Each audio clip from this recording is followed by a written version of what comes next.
माझी मागणी एवढीच आहे की समजा माझ्यावर जे आरोप लागले तर आणि जरांगे पाटील जे समजा बोलते तर माझं एवढंच म्हणणं आहे की आमच्या दोघांचे पण नार्को टेस्ट करण्यात येईल. जेवढ्या चौकशात CBI असेल, नार्को टेस्ट असेल, SIT असेल, ED असेल, ह्या साऱ्या चौकशा लावण्यात याव्यात. ह्याच्यात जर मायावर जर काय गुन्हा सिद्ध झाला तर मी ती शिक्षा भोगायला तयार आहे. आणि जर नाही गुन्हा सिद्ध झाला तर मग ह्याचे परिणाम त्यांना भोगावे लागतील. काय आरोप केले होते तुमच्यावर? माझ्यावर त्यांनी सुपारीचा आरोप केला. मी त्याच्यामुळे आहे का हर एक SIT चौकशी असो, नार्को टेस्ट असो, प्रत्येक ह्याला मी सामोरं जायला तयारी आहे माझी. आणि त्यांच्याकडे दुसरी गोष्ट म्हणजे दादा गरुडने जे रेकॉर्डिंग दिल्या तर त्या सुद्धा व्हायरल करा मला. त्याच्यात तुमच्याकडे कुठं तुमच्या सुपारीचा विषय, त्यांच्याच पुराव्याविषयी दादा गरुड मला बोलत होता आणि मला ते करायचं बी नव्हतं. मी दादा गरुडला म्हणत होतो त्या रेकॉर्डिंग माझ्याकडे दे, मी तुला पैसे देतो. धनंजय मुंडेचा माझा कुठं CDR मध्ये कुठं संबंध नाही आला, काय नाही. आणि माझ्यावर जे आरोप लागले ते सिद्ध होते ना SIT चौकशीत आणि नार्को टेस्ट मध्ये. कोर्टाने जामीन दिला तुम्हाला, काय कोर्टाने निरीक्षण नोंदवलं, काय म्हणले कोर्ट तुम्हाला? काय आढळलं त्याच्यात? काहीच आढळलं नाही त्याच्यात. ते चार्जशीट द्यायचं का तुम्हाला? ते चार्जशीट बघा त्याच्यात जर काय. आणि दुसरी गोष्ट ह्यांच्याकडे रेकॉर्डिंग आहे. दादा गरुड ह्यांना जाऊन भेटलं, धनंजय मुंडे साहेबाला तिथून कॉल करतो दादा गरुड. म्हणजे ठरून कार्यक्रम आहे का हो?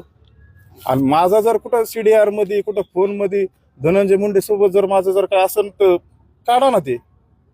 विनाकारण मला 3 महिने आतमध्ये टाकलं. मी आतापर्यंत मी समाजासाठी काय नाही केलं. माझं नाव कशामुळे बदनाम करायचं? मी ह्यांच्यासाठी काय नाही केलं आजपर्यंत. 2013ला मी मुंबईला माझ्या गावातून बैलगाडी वडीत नेलेली. माझ्या पायात चप्पल सुद्धा नव्हती, बैल नव्हते, स्वतः मी समाजासाठी वडीत नेलेली. तुमच्यावर अशी गंभीर आरोप करण्याचं कारण काय असतं? तुम्ही जरांगेचे जुने साथीदार हा. आहात. इतक्या वर्षात तुम्ही कोपर्डीच्या पासून तुम्ही सोबत आहात. मग तुमच्यावर आता का आरोप केले असेल असं वाटायला लागलं तुम्हाला? नेमकं काय पार्श्वभूमी इतकं नाव गुंतवलं तुमचं? मग ते SIT चौकशीमध्ये नार्को टेस्ट मध्येच कळलं ना माझ्यावर कशामुळे आरोप केलेत तर. तेच तुम्हाला हवं? हा, मला तेच हवंय. काय मागणी आहे? माझी मागणी SIT, narco test, ED, CBI sir त्यांची आणि माझी व्हायला पाहिजे. ह्याच्यात कुणी कुणाकून काय गबाळ घेतलंय, मी जर काय घेतलं असलं तर मी ती शिक्षा भोगायला तयार आहे ना. तिथं तर झाकणार नाही ना काही. मी जर कुणाचे 2-5 रुपये घेतले असले तर मी सिद्ध होईन त्याच्यात. त्याने घेतले असले तर ते सिद्ध होते ना. कोणी गबाळ घेतले असून त्या शिष्टमंडळामधले निघल ना एक त्या चौकशीत निघल कुणी काय घेतलंय काय नाही. ते झाकण्यासाठी हे प्रकरण घडवलं का असं? आणि ते झाकण्यासाठी मला काय माहीत झालं तर त्याच्यामुळे मला गुंतविलं. आणि काय सिद्ध झालं ह्याच्यात गुंतून? माझं विनाकारण नाव बदनाम केलं. माझं सारी चव्हाट्यावर इज्जत आणली. अख्ख्या महाराष्ट्रामध्ये मी समाजासाठी एवढं हे करून बी जेव्हा ह्यांच्यावर टाइम आला तर सारे फुटले होते. मी ह्यांच्या बाजूने बाईट दिली. मला नव्हते का पैसे भेटत त्या टायमाला? आणि 50 लाखात मी सुपारी घेईन. 2 कोटी म्हणले. हो ना, ते पोरगा म्हणतो ना मला 1.5 कोटीच बाद झाले, तुम्हाला 50 काहीतरी असं बोलला ना ते. पण मला त्याच्याकडूनच रेकॉर्डिंग घ्यायच्या होत्या ना त्या काय ह्यांच्या विरोधातल्या रेकॉर्डिंग होत्या. अनेक बी आहेत त्यांच्याकडे त्या दादा गरुडने रेकॉर्डिंग दिलेल्या. त्यांना मला करा व्हायरल. त्याच्यामध्ये जर कुठं असेल सुपारीचं तर उद्या चौकशी होणारच. SIT, नार्को काय असेल ते. तुम्हाला का गुंतवलं असं वाटायला तुम्हाला? म्हणजे तुमच्या मनात काय शंका आहे? माझ्या मनात शंका काय, मी त्यांना वाटलं असेल ह्याला सर आपलं काही माहीत झालं असेल, आपण काय केलंय काय नाही, त्या हिशोबाने मला गुंतलं असेल. आणि माझी तर समोर जायला आहे ना. मी कोणची चौकशी असून तर मी जातो ना सामोरे. मी काही केलंच नाही तर मी माझ्यावर धब्बा लावून कशामुळे घेऊ एवढा मोठा समाजाचा डाग? आंदोलनात काय झालं असं वाटायला तुम्हाला? आंदोलनात आता ते SIT चौकशीतच निघेल काय झालं काय नाही. मी आता इथं काय सांगू शकतो? तुम्ही तुमच्या प्रकरणाची SIT करा म्हणतात. हा, माझ्या प्रकरणाची करा ना. त्यांची माझी तर झालीच पाहिजे ना. नार्को काय टेस्ट निघणार आहे? तुमचंच निघेल फक्त.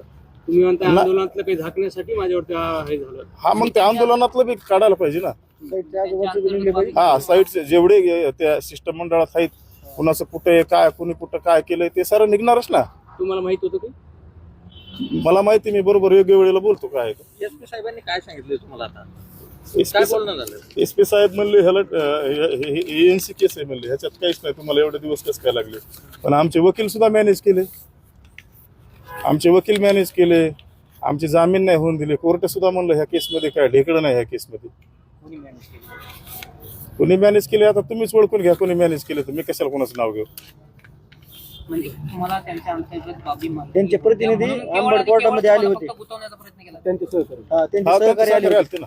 तुम्ही ते चार्जशीट, तुम्हाला मी चार्जशीट देतो. त्या चार्जशीट मध्ये बघा 3 महिने ते राहू शकतो ते माणूस त्या केसमध्ये.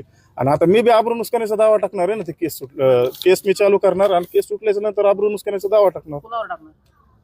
ह्यांच्यावर साऱ्यावर टाकणार जे जे होते ते तिथं माफी नामाज काय घेतात आमचे ते दादा गरुड हसत हसत काय सांगतो असं झालं तसं झालं ठरवून तिथूनच धनंजय मुंडेला दादा गरुड कॉल करतो. दादा गुरु कोणाचा माणूस आहे वाटतं तुम्हाला?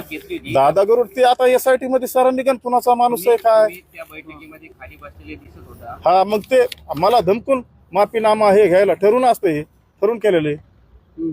मी चौकशी कोणत्या बी चौकशीला कोणत्या बी टेस्टला मी तयार आहे ना. मी जर गुन्हा केला असला तर मी कशाला मागणी करीन.